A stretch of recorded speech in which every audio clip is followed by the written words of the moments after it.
اس video کو like کیجئے، اپنے دوستوں کے ساتھ شیئر کیجئے، اور اگر ابھی تک آپ نے ہمارے چینل کو سبسکرائب نہیں کیا تو اسے سبسکرائب کر لیجئے اور ساتھ ہی موجود بیل آئیکن کو دبا لیجئے تاکہ آپ کو تمام نئی سٹوریز ملتی رہیں۔ مگر یہ سوچو کہ تمہارے دشمنوں نے پہچان لیا تمہیں، پھر تب بھی آپ کچھ تو کر ہی لیں گے۔ میں نے کہا۔ ماما جی ہنسنے لگے۔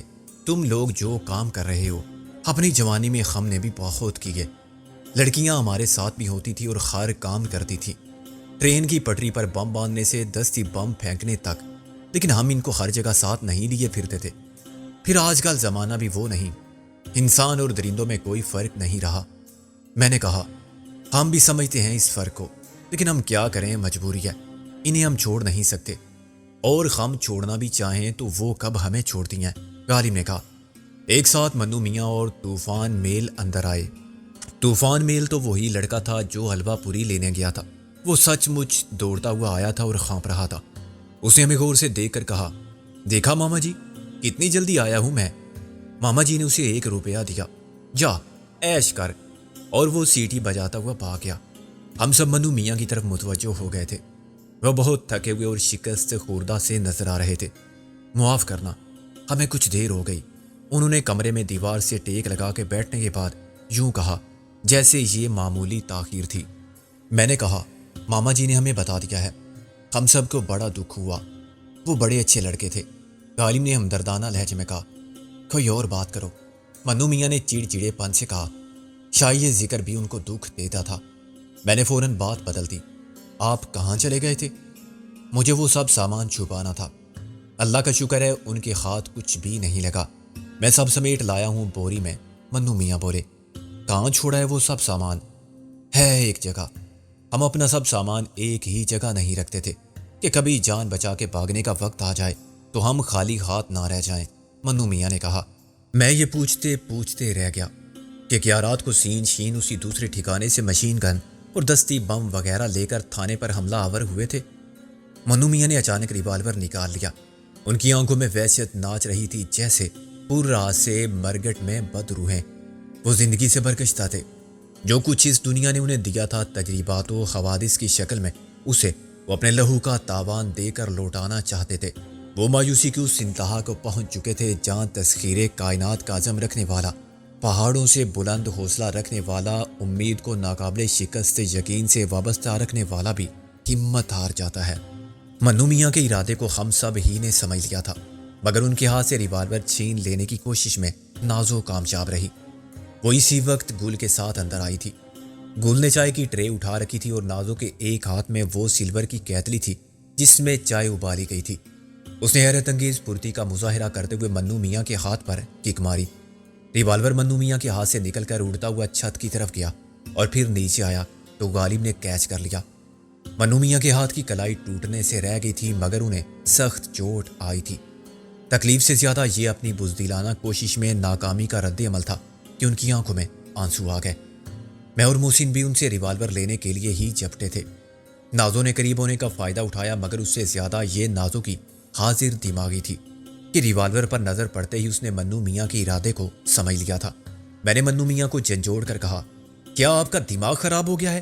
یہ کیا حرکت کرنے والے تھے آپ؟ منو میاں نے مظلوم صورت بنا کر ہم سب کی طرف دیکھا، مگر زبان سے کچھ نہیں کہا۔ مجاہد کو ایسی آرام موت زیب نہیں دیتی۔ موسی نے کہا، ساری عمر لڑتے رہے اور اب خود اپنی جیت کو ہار میں بدلنا چاہتے تھے؟ ماما جی کا چہرہ سب سے زیادہ دکھی تھا۔ وہ آہستہ آہستہ آگے آئے اور منو میاں کے پاس بیٹھ گئے۔ منو، مجھے معلوم ہے تو کتنا دکھی ہے، انہوں نے نرمی سے کہا، لیکن دکھ کا یہی علاج کرنا تھا تو پہلے کرتا، جب تو اکیلا رہ گیا تھا، جب تیرے بیوی بچے کو انہی لوگوں نے شہید کیا تھا جن پر تو اعتبار کرتا تھا۔ تجھے یاد ہے تیری کیا حالت تھی؟ منو میاں نے ندامت سے سر کو اقرار میں سر ہلایا۔ آج تو ہم سب کو اکیلا کرنا چاہتا تھا؟ ماما جی نے کہا، وہی دکھ ہمیں دینا چاہتا تھا جو تو نے جھیلا تھا۔ ہم کیا دشمن ہیں تیرے کہ تو بدلہ لے گا ہم سے؟ پورے خاندان سے بدلہ لے گا؟ خاندان؟ میرا ہے کوئی خاندان؟ منو میاں نے سپاٹ لہجے میں کہا، کیوں؟ میں کون ہوں؟ تیرا کچھ نہیں لگتا میں؟ کیا تیرے باپ کی جگہ میں نہیں ہوں؟ انکار کر دے اگر ہمت ہے تو، اور دیکھ کیسے رشتے ملاتا ہے خدا۔ ان بھائیوں کو دیکھ، کیسے جیالے بھائی مل گئے ہیں تجھے، ان کو دیکھ، کیسی قابل فخر بہنیں ہیں تیری۔ ماما جی نے ہم سب کی طرف باری باری دیکھا۔ منو میاں سر جھکائے سنتے رہے۔ آخر کار انہوں نے سر اٹھایا۔ مجھے معاف کر دینا ماما جی، تم سب، میں پاگل ہو گیا تھا۔ ماما جی نے مسکرا کے اس کے سر پر شفقت سے ہاتھ پھیرا۔ چل اب جا کے ہاتھ منہ دھو، ناشتہ کر، پیٹ خالی ہو تو دماغ بھی خالی ہو جاتا ہے۔ موضوع بدلنے کے لیے میں نے کہا، آج بہت سے کام نمٹانے ہیں۔ محسن نے بھی میرا مدعا سمجھ لیا۔ باہر میں گئے کام، پہلے پیٹ پوجا۔ تم لوگ آج باہر مت نکلنا، منو میاں نے کہا۔ پولیس بہت زیادہ دباؤ میں ہے، کئی افسر معطل ہو چکے ہیں اور صوبائی ہوم سیکرٹری کو وضاحت کے لیے طلب ڈیلی کیا گیا ہے کہ آخر یہ کیا تقریبی سرگرمیاں اچانک شروع ہو گئی ہیں اور تقریب کار ابھی تک پکڑے کیوں نہیں گئے۔ ناشتے کے بعد ماما جی نے کہا، میں چلتا ہوں، 2 گھنٹے میں واپس آؤں گا، تم خود کچھ مت کرنا۔ میں نے کہا، ہم آپ کی واپسی کا انتظار کریں گے۔ منو میاں رات بھر کے جاگے ہوئے تھے۔ ان کو پولیس نے مارا بھی بہت تھا اور اس کے بعد تھانے کے اندر کی مار کا آرائی میں بھی ان کو زخم آئے تھے۔ سین اور شین کی موت کے صدمے نے ان کو توڑ کر رکھ دیا تھا۔ میں نے انہیں مشورہ دیا کہ وہ نہا دھو کے زخموں پر دوا لگا لیں، مگر وہ راضی نہیں ہوئے۔ یہ تو کچھ بھی نہیں ہے سکندر میاں، ایسے تو بہت مرتبہ ہوا کہ ہم جنگلوں میں چھپتے پھرے، کہیں کہیں دن درختوں کے پتے تک کھائے، مٹی کیچڑ میں پڑے رہے۔ جنگ میں ایسا ہی ہوتا ہے، یہ بھی جنگ ہی ہے۔ میں کیا کپڑے بدلوں اور کیسے ان معمولی خراشوں کی فکر کروں، جبکہ میرے 2 شیر خون میں ڈوبے پڑے ہیں، لاوارث اور بے گورو کفن۔ ان کے جسم جلس گئے ہیں اور گولیوں سے چھلنی ہو گئے ہیں۔ میں زندہ ہوں، اتنا بوڑھا ہو گیا ہوں کہ صدمات جھیلتے جھیلتے سب مرتے جاتے ہیں، میں ہر بار بچ جاتا ہوں۔ آخر موت کو مجھ سے کیا دشمنی ہے؟ یہ کس گناہ کی سزا دے رہا ہے خدا مجھے کہ میں اپنی آنکھوں سے ان سب کو مرتا دیکھوں جو مجھ سے محبت کرتے ہوں، جن سے مجھے محبت ہو۔ نحوست ہے میرے وجود میں، جو میرے ساتھ تعلق رکھتا ہے، کوئی رشتہ قائم کرتا ہے، وہ مر جاتا ہے۔ منو میاں نے ہم سے کہا تھا کہ سین شین کا ذکر نہ کریں، جس سے انہیں دکھ ہوتا ہے، مگر دکھ کی ساتھ فشاں سے بہنے والے لاوے کو دبانا ان کے بس کی بات نہ تھی۔ انہوں نے خود ہی اپنا دل سجاک ہمارے سامنے رکھ دیا اور اس کے ہر زخم پر خون کے آنسو میں بھیگے ہوئے چاہت کے پھول نچھاور کرنے لگے۔ ان کا درد ایک رکا ہوا سیلاب تھا، جب بند ٹوٹ گیا تو صبر و ضبط کے سارے بندھن ٹوٹ گئے۔ ہم سب سنتے رہے، انہیں پھوٹ پھوٹ کر روتا دیکھتے رہے۔ وہ سب کچھ پھر دوہرا رہے تھے، سین کیا تھا، شین کیا تھا، بچپن سے اب تک انہوں نے کیسے آداب فرزندی نبھائے، ان کا کتنا خیال رکھا، ان کے لیے کیا کچھ نہیں کیا، صرف جان نچھاور کرنا باقی تھا، سو انہوں نے یہ بھی کر دکھایا۔ ماما جی 2 گھنٹے سے پہلے لوٹ آئے۔ اس وقت تک منو میاں اپنے دل کا بوجھ ہلکا کر کے سو چکے تھے۔ وہ نیند میں بھی بے چین تھے، مگر جسم کے لیے آرام کا یہ وقفہ غنیمت تھا۔ منو سو گیا؟ ماما جی نے گہری سرد آب بھر کے کہا، بیچارہ بد نصیب، پھر اکیلا ہو گیا۔ میں نے سرگوشی میں کہا، آہستہ بولیں، ابھی بہت رو کے سوئے ہیں۔ ماما جی نے کہا، تمہارا اندازہ ٹھیک تھا، گوڈز ٹرین کے گارڈ اور ڈرائیور کو بدل دیا گیا ہے۔ آپ تو سب کو جانتے ہوں گے، جو گارڈ اور ڈرائیور اب جا رہے ہیں وہ کیسے آدمی ہیں؟ ماما جی نے سر ہلایا، انہی کے جیسے، 1 نمبر خرامی ہیں دونوں، کئی بار معطل بھی ہو چکے ہیں، مگر ان کے پیچھے کوئی طاقتور خات ہے۔ میں نے سوچ کر کہا، اگر بوگیاں جیون پرشاد MLA کی کوشش سے منسوخ ہونے کے بعد انہیں ملی ہیں تو عملہ بھی اسی نے اپنی مرضی سے رکھوایا ہوگا۔ جیون پرشاد کا بھی اس کاروبار میں حصہ ہوگا؟ حصہ نہ صحیح، کمیشن ضرور ہوگا، محسن بولا۔ یہ بھی معلوم کیا جا سکتا ہے، ماما جی نے کہا۔ آپ نے یہ بھی دیکھا ہوگا کہ پہلے کون جا رہا تھا اس ٹرین کے ساتھ؟ ہاں، ان کے نام روسٹر میں لکھے ہوئے ہیں۔ بابو نے بتایا کہ وہ آج ہی واپس آئے تھے۔ ان کو بتا دیا گیا کہ ڈیوٹی بدل گئی ہے، چنانچہ پرسوں وہ دوسری ٹرین پر جائیں گے، کل کا دن ان کے لیے آف ہے۔ انہوں نے احتجاج نہیں کیا؟ احتجاج کی کیا بات ہے اس میں؟ ڈیوٹی لگانے والے اپنی مرضی سے سٹاف کو ادھر ادھر کرتے رہتے ہیں۔ یہ گاڑی پرسوں کس وقت روانہ ہوگی؟ صبح 5:30 بجے، ماما جی نے کہا۔ خواجہ سیمنٹ والوں کی بوگیاں پہلے درمیان میں تھی، اب ایک انجن کے پیچھے لگائی جائے گی، دوسری گارڈ کے ڈبے سے پہلے۔ میں نے کہا، ایک شروع میں اور ایک آخر میں؟ مجھے یہی ڈر تھا، انجن ڈرائیور اور گارڈ کے ساتھ وہ اپنے آدمی بٹھائیں گے۔ موسی نے اچانک کہا، ماما جی، آگے پیچھے کوئی ایسی بوگی ہے جس میں مویشی جا رہے ہوں؟ ہوگی، ایک بوگی تو ضرور ہوگی، گائے بینسوں کے لیے۔ سنا ہے کسی نے ایک اسپیشل بوگی اپنے ریس کے گھوڑوں کے لیے بھی بک کرائی ہے۔ میں نے محسن کی بات کا مقصد سمجھ لیا تھا۔ مویشیوں والے ڈبے میں انسانوں کا چھپ کے سفر کرنا نسبتاً آسان تھا، لیکن اس کے ساتھ ہی یہ خطرہ بھی تھا کہ دشمن اس ڈبے پر خاص نظر رکھیں گے۔ اس امکان کو بھی وہ نظر انداز نہیں کریں گے کہ ہم اس ڈبے سے تقریبی کارروائی کا آغاز کر سکتے ہیں۔ ریس کے گھوڑے لے جانے والی بوگی کون سی ہوگی؟ کیا یہ پہلے معلوم ہو سکتا ہے؟ ماما جی نے کہا، یہ تو کل دن ہی میں پتہ چل جائے گا۔ گھوڑے رات کو سوار ہوں گے، رات کے وقت ہی باقی سامان بھی لوڈ ہوگا۔ انہوں نے صحیح ٹرین کا انتخاب کیا ہے۔ رات کے وقت لوڈنگ کا کام زیادہ رازداری کے ساتھ کیا جا سکتا ہے۔ تم لوگوں کے لیے میں نے وردی اور بیج کا بندوبست کر لیا ہے، مگر مجھے لگتا ہے کہ تم پکڑے جاؤ گے۔ تمہارے چہرے کلیوں والے چہرے نہیں ہیں، ماما جی بولے۔ میں نے کہا، ماما جی، اب آپ نے ایک نئی بات بتائی ہے۔ ریس کے گھوڑوں کے ساتھ بھی 2-4 خدمت گار سائیں یا ٹرینر وغیرہ جائیں گے، ممکن ہے کوئی ڈاکٹر بھی جائے۔ میں سوچ رہا ہوں کہ یہ ذمہ داری ہم کیوں نہ قبول کر لیں۔ کون سی ذمہ داری؟ گھوڑوں کی ماما۔ گھوڑے بیچارے راستے میں کیا مانگیں گے؟ وہی اپنا چارہ ہم ڈالیں گے۔ ابھی کل کا دن بھی باقی ہے ماما جی، غالب نے جوش سے کہا۔ آپ اپنے تعلقات استعمال کریں اور پتہ چلائیں کہ ان گھوڑوں کا خیال رکھنے والے کتنے لوگ جائیں گے، وہ کون لوگ ہیں، ان کے نام پتے اگر مل جائیں۔ تمہاری فرمائشوں کا معاملہ مشکل ہوتا جا رہا ہے، خیر کوشش کرتے ہیں، ماما جی نے کہا۔ لیکن ان کی جگہ تم لوگ کیسے لوگے، یہ بھی سوچا ہے؟ ہم بھی کوشش کریں گے ماما جی، میں نے کہا۔ یہ کام کوئی اتنا مشکل نہیں ہونا چاہیے۔ میں غالب و نازو گھوڑوں کے ساتھ سفر کر سکتے ہیں، میں محافظ، غالب سائیں اور نازو ویٹنری سرجن۔ کیوں نازو؟ میں گدھوں کے ساتھ سفر کرتی رہتی ہوں، گھوڑے بھی ان کے کزن ہی ہوتے ہیں، نازو نے کہا۔ تم نے اپنا کام اپنی مرضی سے چن لیا، میں اور گل کیا گھوڑوں میں شامل ہوں گے؟ محسن نے کہا۔ ہو تو سکتے تھے، مگر وہ اعلیٰ نسل کے گھوڑے برا مانیں گے، غالب نے کہا۔ میں نے کہا، میاں محسن، حسن خان شیروانی، آپ کو مرنے کا کوئی تجربہ ہے؟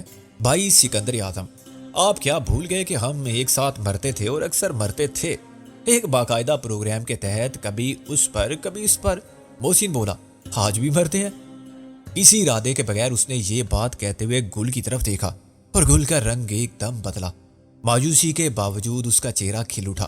مجھے یوں لگا جیسے سب کچھ جانتے ہوئے بھی وہ خود فریبی کے طلیسم سے دل کو بہلائے رکھنا چاہتی ہے کہ تو نہ صحیح، حسرتی صحیح، مذاق میں یا جھوٹ میں، محسن کہے تو صحیح کہ میں تم پر مرتا ہوں۔ میں نے کہا، میں فوت ہونے کی بات کر رہا تھا، فرض کریں آپ فوت ہو جائیں۔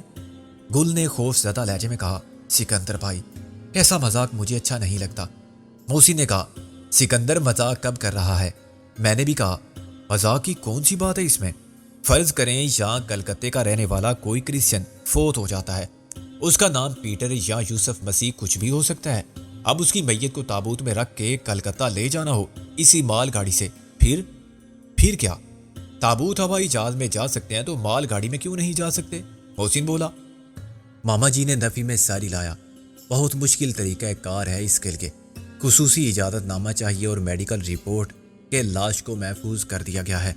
میں نے کہا، ہمارے ملک میں میری مراد انڈیا اور پاکستان دونوں سے ہے، ہر قاعدہ اور ضابطہ اس لیے بنایا جاتا ہے کہ کوئی اس کی خلاف ورزی کرنا چاہے تو شوق سے کرے، بس متعلقہ حکام کو راضی کر لے۔ راضی کرنے کے لیے کوئی پاپڑ نہیں بیلنے پڑتے اور لوہے کے چنے نہیں چبانے پڑتے، صرف نوٹ خرچ کرنے پڑتے ہیں، جیسا کام ویسے دام، یہ کام اصول ہے۔ ایک تابوت لے جانے میں گارڈ کو کیا اعتراض ہو سکتا ہے؟ زیادہ سے زیادہ یہی کہ اجازت نامہ نہیں ہے، اجازت تو وہ خود دے سکتا ہے۔ میڈیکل سرٹیفکیٹ کے معاملات کو نظر انداز کرنا بھی اس کے دائرہ اختیار میں ہے، پیسہ دینے کے علاوہ اس کی منت سماجت بھی کی جا سکتی ہے۔ محسن نے کہا، کیا سورگ پاشی کی ودوا بھی ساتھ جائے گی؟ یہ کیسی باتیں شروع کر دی ہیں تم لوگوں نے؟ گل نے برہمی سے کہا۔ تم چپ کرو، محسن نے اسے ڈانٹا، تمہیں کیا معلوم کام کیسے ہوتے ہیں، یہ بچوں کا کھیل نہیں ہے۔ ماما جی نے کہا، یار کچھ بھی مجھے تو سمجھاؤ۔ میں نے کہا، ماما جی، یہاں کرسچن کافی ہیں، ایسی دکانیں بھی ہوں گی جہاں سے کفن باکس یا تابوت ملتے ہوں گے۔ آپ ایک تابوت کا بندوبست کریں، زیادہ قیمتی نہ ہو لیکن جتنا بڑا مل سکے بہتر ہے۔ مشکل یہ ہے کہ ہم باہر نہیں نکل سکتے اور اس مرحلے پر کوئی رسک لینا مناسب بھی نہیں ہے۔ کوئی ایسی جگہ ہے جہاں سے کل یہ تابوت اٹھا کے ریلوے اسٹیشن پہنچایا جا سکے؟ عین گاڑی کی روانگی کے وقت ماما جی نے کہا تابوت میں کون ہوگا؟ موسی نے کہا میں نے کہا تابوت میں سوراخ ہوں گے نیچے کی طرف، جب تابوت فرش پر رکھا جائے گا تو سوراخ بند ہو جائیں گے۔ غالب نے اعتراض کیا تابوت کے چاروں کونوں پر 1 انچ کے پائے لگوائے جا سکتے ہیں، یہ کام ہم خود کر لیں گے آج رات، سوراخ بھی کر لیں گے اور پائے بھی لگا لیں گے، بس آپ تابوت کسی ایسی جگہ پہنچا دیں جہاں ہم اپنا کام کسی کی مداخلت کے ڈر سے بے نیاز ہو کر سکیں۔ میں نے کہا۔ ماما جی کچھ دیر سوچتے رہے، پھر انہوں نے کہا ٹھیک ہے، لیکن یہ کام تم اپنی ذمہ داری پر کرو گے۔ اب آپ کے ذمہ 3 کام ہیں، میں نے انگلیوں پر گنتے ہوئے کہا۔ نمبر 1، یہ معلوم کریں کہ گھوڑے کس کے ہیں اور ان کے ساتھ کتنے لوگ جا رہے ہیں، وہ کون ہیں، کہاں رہتے ہیں۔ نمبر 2، ایک کنگ سائز تابوت خاموشی سے کہیں پہنچانا ہے اور رات کو ہمیں یہاں سے نکال کر لے جانا ہے۔ تابوت والا کام آج ہی ہو جانا چاہیے، دیگر معلومات بھی آج ہی حاصل ہو جائیں تو اچھا ہے۔ تیسرا کام کیا ہے؟ تیسرا کام ہے ایک اچھے سے میک اپ مین کا بندوبست، جو آج رات پر اپنا کام کرے اور صبح معاوضہ لے کر رخصت ہو جائے۔ تم لوگوں کے پاس اب کتنی رقم ہے؟ سوال نازور گل سے کیا گیا تھا۔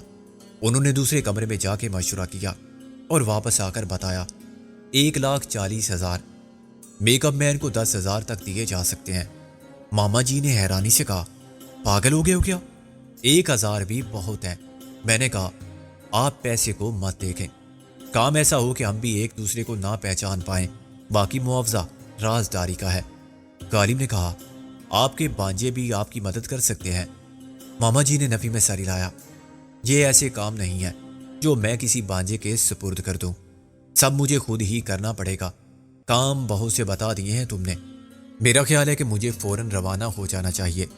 شام تک آپ کی واپسی کی امید ہے انشاءاللہ، لیکن دیکھو تم خود کچھ مت کرنا، میں پھر بتا رہا ہوں کہ باہر تمہارے لیے خطرہ ہی خطرہ ہے۔ جو لڑکا صبح ناشتہ لایا تھا وہ کھانا بھی لا دے گا، یہاں سے تیسرے کوارٹر میں رہتا ہے، کسی بھی چیز کی ضرورت ہو اسے بلا لینا۔ ماما جی کو میں نے چند دواؤں کی مختصر سی فہرست کے ساتھ بڑے اصرار سے 25,000 روپے دیے، مگر انہوں نے صرف 5,000 رکھے اور رخصت ہو گئے۔ سارا پلان میرے ذہن میں تھا، اس کی تفصیلات پر ہم نے دن بھر غور کیا۔ گلو اور نازو کو اس پلان سے بالکل اتفاق نہیں تھا، مگر اس کی وجہ عقلی نہیں جذباتی تھی۔ کھانا پھر اسٹیشن سے منگوایا گیا۔ دن کا باقی حصہ ہم نے سو کے اور منو میاں نے رو کے گزارا۔ شام ہوتے ہی انہیں کچھ قرار آ گیا۔ انہوں نے بتایا کہ وہ چند دستی بم، کچھ بم بنانے کا سامان، ایک مشین گن اور دوسرا وائرلیس ٹرانسمیٹر ریسیور تھانے سے واپس نکال لائے تھے، ضرورت پڑنے پر یہ چیزیں پھر مل جائیں گی۔ ماما جی رات کو آئے تو اپنی دن بھر کی کارگزاری پر بہت خوش تھے۔ وہ ریلوے کے اپر کلاس کے ویٹنگ روم میں نہا دھو کر آئے تھے۔ چائے پینے اور حقے کے دم لگانے کے بعد انہوں نے دن بھر کی رودات کا خلاصہ پیش کیا۔ میاں، ایک تو ایسی خبر ہے کہ تم سن کر اچھل پڑو گے۔ معلوم ہے وہ ریس کے گھوڑے کس کے ہیں؟ اسی MLA کے جیون پرشاد کے۔ سب ایک ہی سلسلہ ہے۔ تریونی کے اور جیون پرشاد کے مال کی نوعیت میں فرق ہے، مگر دونوں کے لیے لاکھوں کا مال ہے۔ دونوں کے محافظ ایک ساتھ ہوں گے تو ان کی طاقت دگنی ہو جائے گی۔ گھوڑوں کے ساتھ ایک محافظ اور ایک ڈاکٹر جا رہا ہے۔ محافظ ایک گورکھا ہے، وہ گھوڑوں کے ساتھ کل صبح ہی روانہ ہو کے دوپہر تک وہاں پہنچ جائے گا، جہاں سے گھوڑوں کو مال گاڑی میں سوار کیا جائے گا۔ گھوڑے 40 فٹ لمبے ہر طرف سے بند ڈبے میں ہوں گے، جسے اسی طرح کرین سے اٹھا کے open platform type bogie پر رکھ دیا جائے گا۔ دراصل ریس کے گھوڑے پہلے بھی ممبئی اور کلکتہ کے درمیان آتے جاتے رہے ہیں، اس لیے یہ معلومات حاصل کرنے میں مجھے کوئی دشواری نہیں ہوئی۔ گھوڑوں کی تعداد 5 ہوگی اور وہ ایک زرد رنگ کے کنٹینر میں ہوں گے جو جیون پرشاد کی ملکیت ہے اور گھوڑوں کے لیے ہی بنایا گیا ہے۔ ہر گھوڑے کے لیے اس میں الگ خانہ ہے، درمیان میں 4 فٹ کی جگہ دیوار ہے۔ ایسے کنٹینر عام طور پر بھاری مشینری وغیرہ کے لیے استعمال ہوتے ہیں اور بحری جہازوں پر بھیجا جانے والا سامان انہی میں بند کر کے رکھا جاتا ہے تاکہ خراب یا چوری نہ ہو۔ اس کنٹینر کو ایک ٹرک کھینچ کر لائے گا۔ تم نے دیکھا ہوگا سامان شہروں کے درمیان لانے لے جانے کے لیے ٹریلر استعمال ہوتے ہیں۔ میں سمجھ گیا، میں نے کہا۔ اس 40 فٹ لمبے کنٹینر کے آخری حصے میں گھوڑوں کے ساتھ جانے والے عملے کے لیے 8 فٹ چوڑا کیبن ہے، جس میں 4 افراد کے سونے کے لیے اوپر نیچے بینچ ٹائپ سیٹیں ہیں۔ ایک کونے میں باتھ روم بھی ہے۔ اس کیبن کا راستہ اندر سے گھوڑوں والے حصے میں کھلتا ہے۔ مگر گھوڑوں کو چڑھانے اور اتارنے کے لیے پیچھے والا دروازہ استعمال ہوتا ہے۔ اب سنو ساتھ جانے والوں کی بات۔ ڈاکٹر بھی پرانا ملازم ہے، مویشی ڈاکٹر ہے، لیکن ایک عورت بھی ان کے ساتھ جائے گی جو اوپر کے سارے کام کرتی ہے۔ میں نے کہا پھر تو کام بن گیا، میں لے سکتا ہوں محافظ کی جگہ، غالب بن جائے ڈاکٹر اور نازو اس کی مددگار۔ مگر ابھی یہ ایک خیال ہے، اس پر عمل درآمد یقیناً آسان نہیں ہوگا۔ میری تو سمجھ میں نہیں آتا کہ تم یہ کام کرو گے کیسے، ماما جی نے پریشانی سے کہا۔ ایک بات اور بتائیں، کیا اس ٹرین کے گارڈ اور ڈرائیور انہیں جانتے ہیں؟ جیون پرساد ایم ایل اے کے گھوڑوں کو اور ان کے خدمتکاروں کو؟ یہ میں کیسے بتا سکتا ہوں، ہو سکتا ہے کہ جانتے ہوں، یہ بھی ہو سکتا ہے کہ نہ جانتے ہوں، ماما جی نے کہا۔ تابوت کا کیا بنا؟ تابوت رکھا ہوا ہے ایک خالی مکان میں، میک اپ مین بھی رات 9 بجے آ جائے گا، چل کے دیکھ لو، اور میک اپ مین سے بھی بات کر لو، ماما جی نے کہا۔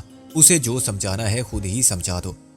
منو میاں نے جو بہت دیر سے خاموش تھے مایوسی سے کہا، میرے لیے کوئی کام نہیں رہا؟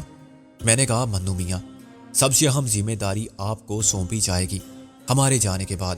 میرا مطلب ہے اگر ہم ٹرین پر سوار ہو کر نکلنے میں کامیاب رہے تو پھر آپ کا کام شروع ہوگا، اور وہ ایسا کام ہے جو کوئی دوسرا نہیں کر سکتا۔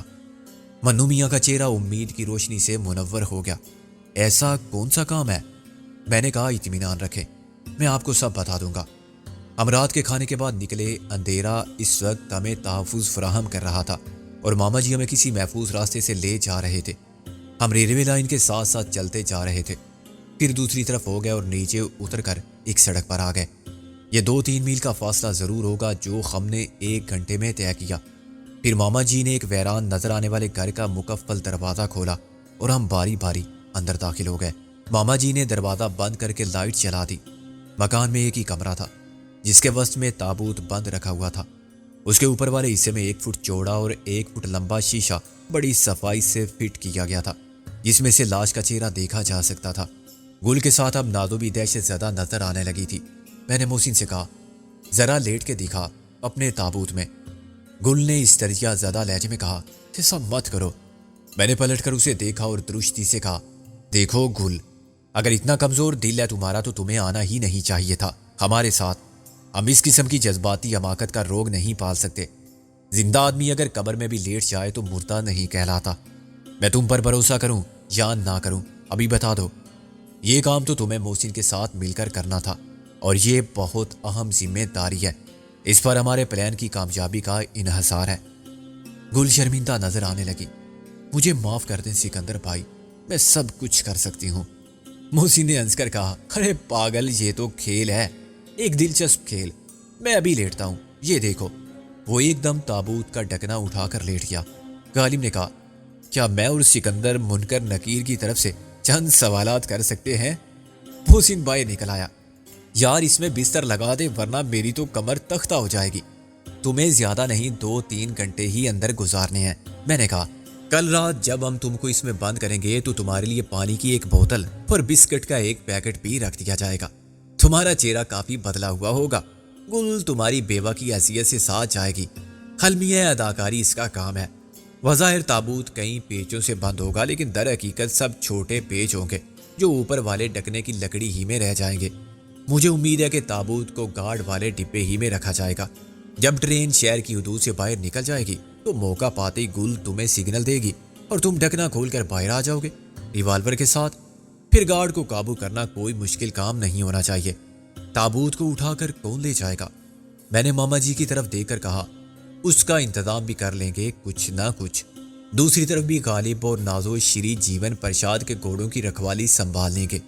ان تینوں کا کیا کرو گے؟ اگر انہوں نے مزاحمت کی تو ہم انہیں ناک آؤٹ کر دیں گے، اگر انہیں مارنا پڑ جائے تو یہ بھی جائز ہے، میں نے کہا۔ راستے میں کہیں بانڈا نہ پھوٹ جائے، میں نے نفی میں سر ہلایا۔ ان کے لیے یہ کوئی نیا کام نہیں ہے، وہ گھوڑوں کے ساتھ آتے جاتے رہے ہیں، راستے میں کسی کو چیک کرنے کی کیا ضرورت ہے؟ گھوڑے بمبئی سے سوار ہوں گے تو کلکتے میں اتار لیے جائیں گے ہمیشہ کی طرح۔ اگر پلان کے مطابق تم نے گارڈ پر قابو پا لیا اور ہم بھی اپنے مقصد میں کامیاب رہے تو پھر مسئلہ رہ جائے گا صرف انجن ڈرائیور کا۔ گارڈ اور انجن ڈرائیور کے ساتھ بھی تو تریونی کے محافظ ہوں گے۔ میرا خیال ہے کہ انہیں تو فوراً مار دیا جائے گا، جنگل میں فائرنگ کی آواز کوئی نہیں سنے گا۔ اس سے فائدہ یہ ہوگا کہ گارڈ اور ڈرائیور کی قوت مزاحمت دم توڑ دے گی، پھر وہ ویسا ہی کریں گے جیسا ہم کہیں گے۔ ہمارے جانے کے بعد منو میاں کا کیا کام رہ جائے گا؟ ان کے لیے کون سی سب سے اہم ذمہ داری ہے؟ موسی نے کہا۔ میں نے کہا وہ تریونی سے اور جیون پرشاد سے رابطہ قائم کریں گے۔ اور میری بات مکمل ہونے سے پہلے ہی دروازے پر دستک ہوئی۔ ایک ساتھ چونک کر سب نے دروازے کی طرف اور پھر ایک دوسرے کی طرف سوالیہ نظروں سے دیکھا۔ میں دیکھتا ہوں، ماما جی نے کہا اور آگے بڑھ کے دروازہ کھولا۔ ایک پادری اندر آ گیا۔ اس نے سینے پر سلیب بنا کر کہا، مجھے معلوم ہوا تھا کہ یہاں خدا نے کسی جسم کی روح کو اپنے پاس طلب کر لیا ہے۔ وہ تابوت کی طرف بڑھا۔ تابوت ہم سب کے درمیان کھلا ہوا اور خالی پڑا ہوا تھا۔ اس سے پہلے کہ پادری آگے بڑھ کر تابوت میں جھانکتا، ماما جی نے اس کا راستہ روک لیا۔ اے بھائی پادری صاحب، آخر کس نے بلایا ہے تمہیں یہاں؟ ماما جی نے کہا۔ پادری حیران ہو کر بولا، کیا یہاں کوئی بھی اللہ کو پیارا نہیں ہوا؟ اس نے ہم سب کو غور سے دیکھا۔ ہم میں سے کون ہے جو تم کو ایک لاش نظر آتا ہے؟ میں نے کہا، اور کیا تابوت سے یہ ثابت ہوتا ہے کہ یہاں کوئی فوت ہو چکا ہے؟ محسن بولا، پھر تم ایسے کیوں کھڑے ہو لوائقین کی طرح رونی شکل بنا کے؟ پادری نے کہا۔ غالب نے کہا، تابوت کے پاس کھڑا رہ کے کون خوشی سے کہہ کے لگا سکتا ہے فادر آئی ایم سوری، کسی نے مجھے گمراہ کیا۔ پادری نے افسوس سے سر ہلایا اور واپس جانے کے لیے پلٹا۔ شاید کسی نے آپ کے ساتھ مذاق کیا، مگر ایسا پہلے کبھی نہیں ہوا۔ وہ جاتے جاتے رک گیا۔ ہولی فادر، دنیا میں بہت کچھ ہو رہا ہے جو پہلے نہیں ہوا تھا۔ میں نے کہا، اگر آپ اخبار پڑھتے ہیں تو آپ کو سب معلوم ہوگا۔ اس نے اقرار میں سر ہلایا۔ ویسے یہ تابوت کس کے لیے ہے؟ موسی نے کہا، یہ کیسا عجیب سوال ہے۔ کیا قبرستان کی زمین دیکھ کر کوئی بتا سکتا ہے کہ وہاں کس کی قبر بنے گی؟ غالب نے سر ہلایا۔ اور کھودی ہوئی قبر دیکھ کر کوئی بتا سکتا ہے کہ اس میں کون دفن ہوگا؟ میں سمجھ گیا۔ پادری نے سر ہلایا۔ شاید تمہارا کوئی عزیز یا دوست فوت ہونے والا ہے۔ میں نے پادری کی فضول باتوں سے تنگ آ کر کہا، ممکن ہے ہم میں سے ہی کوئی فوت ہو جائے۔ نازور گل نے برا مانتے ہوئے مجھے گھورا، مگر غالب نے فوراً دلیل دی، آگاہ اپنی موت سے کوئی بشر نہیں، یہ بہت غلط ہوگا۔ پادری نے نصیحت کے انداز میں کہا، اگر تم میں سے کوئی خودکشی کرنا چاہتا ہے، زندگی خدا کی امانت ہے، امانت کے بچے جاتے ہو یا ماما جی بگڑ گئے۔ پادری کا چہرہ افسردہ ہو گیا، ورنہ کیا تم مجھے مار کے تابوت میں ڈال دو گے؟ میں نے نرمی سے کہا، آپ بلا وجہ دخل اندازی کر رہے ہیں اور ہمارا وقت ضائع کر رہے ہیں۔ بہتر ہے آپ تشریف لے جائیں، ورنہ ہم آپ کو اٹھا کر باہر پھینک دیں گے، معذرت کے ساتھ۔ اچھا تو پھینک دو۔ پادری وہیں دھرنا مار کر بیٹھ گیا۔ پہلے بلاتے ہو خود اور پھر گھر آئے مہمان کو باہر پھینکنے کی دھمکی دیتے ہو۔ ہم سب نے ایک دوسرے کی طرف دیکھا۔ پادری کا ذہنی توازن خراب معلوم ہوتا تھا۔ پہلے وہ تسلیم کر چکا تھا کہ کسی نے اس کے ساتھ مذاق کیا ہوگا، اب کہہ رہا تھا کہ اسے ہم نے بلایا ہے۔ وہ کوئی مشکوک آدمی تھا، لیکن اس کو جسمانی طور پر اٹھا کر باہر پھینکنے کا نتیجہ ہنگامہ آرائی کی صورت میں نکلتا، اور جو کام بڑی خاموشی اور رازداری کے ساتھ ہو رہا تھا اس کا بانڈا پھوٹ جاتا۔ اے میاں لاٹ پادری، ماما جی نے اس کے سامنے ہاتھ جوڑ دیے، خدا کے لیے تم واپس جاؤ، تمہیں ہم نے نہیں بلایا۔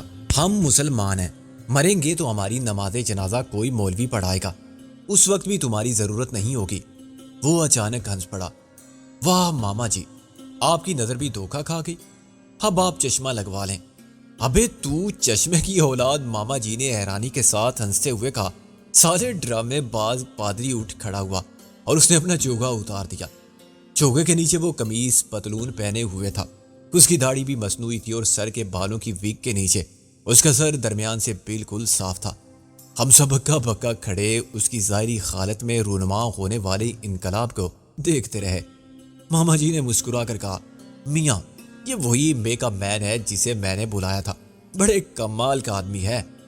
موسی نے کہا، کمال کے اس مظاہرے کے بعد تو کسی تعریف کی ضرورت باقی نہیں رہی۔ میں نے اسے ہاتھ ملا کر کہا، بھائی مان گئے تمہیں استاد، تم نے تو ماما جی کو بھی چکر میں ڈال دیا تھا۔ وہ خوش ہو کر ہنسا۔ ہم نے سوچا تھوڑی دل لگی صحیح، مگر یہ بہت خطرناک مذاق تھا، موسی نے کہا، جس کے نتائج کا تمہیں اندازہ نہیں ہے۔ غالب نے موسین کی تائید کی۔ اچھا ہوا کہ بعض زبانی جمع خرچ تک محدود رہی۔ اس نے نفی میں سر ہلایا۔ ایک پادری پر کوئی ہاتھ نہیں اٹھاتا۔ میں نے بھی یہ بیس اس لیے بدلا تھا کہ میرا راستہ کوئی نہ روکے۔ ریلوے کالونی کے گیٹ پر مشکوک افراد کو روک لیتے ہیں۔ میں نے کہا، تم تو مشکوک نظر نہیں آتے۔ اس نے کہا مجھے یہ ڈر بھی تھا کہ کوئی جان پہچان والا نہ مل جائے۔ 20 سال سے فلم انڈسٹری میں جھک مار رہا ہوں، کامیابی کی لاٹری ابھی تک نہیں نکلی، سب قسمت کے کھیل ہیں۔ اس نے ایک سرد آہ بھری۔ ابے قسمت کو الزام کیوں دیتا ہے؟ ماما جی نے کہا تو نے دل لگا کے کبھی کوئی کام کیا ہے؟ تھالی کے بینگن ادھر سے ادھر لڑکتا پھرتا ہے، اوپر سے تیری آتے۔ یہ تو آپ نے ٹھیک کہا، وہ اداس ہو کے بولا۔ عادتیں خراب ہیں اور مستقل مزاجی نہیں، یہ بھی تو تقدیر کی خرابی ہے۔ ابے چل رہنے دے، باتیں مت بنا، ماما جی نے کہا، اور پھر ہم سے مخاطب ہو گئے۔ اس کا نام ہے یوسف خان، اور اتفاق سے یہ بھی پشاور کا رہنے والا ہے۔ کتنے یوسف خان ہوں گے آج بھی پشاور میں؟ شاید سینکڑوں۔ کیا وہ سب دلیپ کمار بن سکتے ہیں؟ اس لیے تو کہتا ہوں ماما جی کہ سب تقدیر کے کھیل ہیں۔ یوسف خان نے کہا دلیپ کمار کے کیا سرخاب کا پر لگا ہوا ہے؟ سرخاب کا پر اس نے خود اپنی محنت اور صلاحیت سے لگایا ہے، ماما جی نے کہا۔ میں نے مسکرا کر کہا کیا تم بھی گھر سے دلیپ کمار بننے کے لیے نکلے تھے؟ ہاں، آیا تھا ایکٹر بننے، مگر کون سا کام ہے جو اس نے نہیں کیا؟ سبھی نیچے سے اوپر جاتے ہیں۔ اتنا بڑا جال ساز اور اسٹوڈیو کا مالک محبوب بھی پہلے لائٹ مین تھا، مگر آدمی کے سامنے ایک ارادہ ہوتا ہے اور ایک منزل ہوتی ہے۔ بڑے گن تھے اس میں، یہ ہمت نہ ہارتا تو کچھ بھی بن سکتا تھا، مگر ہوا یہ کہ 2 سال بھی جم کر اس نے کوئی ایک کام نہیں کیا۔ جب چھوٹے موٹے رول ملنے شروع ہوئے تو یہ ایک فوٹوگرافر کے ساتھ ہو گیا۔ کیمرہ مین بننا بھی کیسا آسان کام ہے۔ 1.5 سال بعد اس نے پٹری بدل لی۔ موسیقار نوشاد کے پاس چلا گیا، بانسری بجا لیتا تھا، انہوں نے رکھ لیا، مگر سال بھر کے بعد کسی ساؤنڈ ریکارڈسٹ کی بیوی پر مر مٹا اور اس کا شاگرد ہو گیا۔ دراصل اس پاگل کو کسی نے یہ الٹی پٹی پڑھا دی تھی کہ بمبئی میں کامیابی کے لیے حسین سارے کی ضرورت پڑتی ہے، اور یہ حسین سارے ہی تلاش کرتا پھرا۔ ایسے عارضی سارے اس کی بربادی کا سبب بن گئے۔ اتنے دوست نہیں بنائے انڈسٹری میں جتنے دشمن بنا لیے۔ اب 2 سال سے میک اپ مین بنا ہوا ہے۔ کس کی وجہ سے؟ میں نے ہنستے ہوئے کہا بتا بھائی، کس کی وجہ سے؟ ماما جی نے اس کے کندھے پر بے تکلفی سے ہاتھ مارا۔ مار دیا ماما جی، کندھا ہی توڑ دیا۔ وجہ بس اپنا شوق ہے اور کیا، وہ کندھا سہلاتے ہوئے بولا۔ ابھی ایک اور ماروں گا، ماما جی نے کہا۔ صاف کیوں نہیں بتاتا کہ ایک میک اپ مین آرٹسٹ کی بہن کے چکر میں پڑ گیا تھا اور ابھی تک میک اپ سے بیس بدل بدل کر ملنے جاتا ہے اسے، ورنہ اس کا شوہر تیرا چٹکا کر دے۔ غالب نے کہا شادی ہو چکی ہے اس کی؟ ہاں، بڑا خونخوار قسم کا سکھ ہے اس کا شوہر۔ بھائی نے شادی کر دی تھی کہ یہ چکر ختم ہو جائے گا، وہ سکھ یہ مسلمان۔ ماما جی، عشق کا کیا مذہب اور کیا ذات، عشق تو بس عشق ہے۔ یوسف خان نے آ بھری۔ دیکھ لو، شادی سے کوئی فرق نہیں پڑا۔ میں نے متاثر ہو کر کہا یوسف خان، اگر یہ واقعی عشق تھا تو پھر تم نے اسے شادی کیوں نہیں کر لی؟ موسی نے بھی کہا ہاں، تم اسے مسلمان کر سکتے تھے، میں اس کے لیے خود سکھ بن جاتا، غالب نے کہا۔ یوسف خان نے افسوس سے نفی میں سر ہلایا۔ یہ بات آپ لوگ نہیں سمجھو گے، جب شادی ہو جائے تو پھر عشق کہاں رہتا ہے؟ عشق تو نام ہے جدائی کا، صرف آرزو کا، ایک تڑپ کا، اسے دیکھنے کی تڑپ، اس سے ملنے کی تڑپ، اس کی خاطر جان کی بازی لگانے کی تڑپ۔ شادی تو بہت آسان کام تھا، یہ عشق بہت مشکل ہے، لیکن یہ عشق ہے۔ ہم سب دم بخود کھڑے یوسف خان کی عشق کی گہرائی کو سمجھنے کی کوشش کر رہے تھے۔ عام لوگوں کی طرح ہم نے بھی اس کے عشق کو سطحی نظر سے دیکھا تھا، مگر یوسف خان جس عشق کی بات کر رہا تھا اس کا حاصل جسموں کا ملاپ نہیں تھا، یہ عشق کا مادی روپ نہیں تھا، یہ ایک ماورائی جذبہ تھا، عشق کے حقیقی کی طرح۔ یہ تصوف کا فلسفہ تھا جس کو بیان کرنے والا کوئی صوفی نہیں تھا، بلکہ ایک عام آدمی تھا، دنیا کی نظر میں ناکام، مگر خود اس ناکامی کو اپنی کامیابی سمجھ کے شاد کام دنیا بھی۔ کیا عجائب خانہ ہے، کیا تماشا گاہ ہے، ہر قدم پر سامان حیرت بھی ہے اور اہل بصارت کے لیے اسباب بصیرت بھی۔ ماما جی بھی کچھ متاثر نظر آ رہے تھے۔ انہوں نے کہا اچھا بھائی یوسف خان، تیری بات تو اپنے پلے پڑی نہیں، لیکن تو ہماری بات دھیان سے سن لے تاکہ بعد میں گڑبڑ نہ ہو۔ ہاں میاں سکندر، تم بتا دو اسے سارا کام، میں نے کچھ تذبذب کے ساتھ کہا۔ ماما جی، ہم یوسف خان پر بھروسہ کر سکتے ہیں نا؟ ماما جی نے خفگی سے کہا تمہیں مجھ پر بھروسہ ہے یا نہیں؟ آپ کیسی باتیں کرتے ہیں ماما جی؟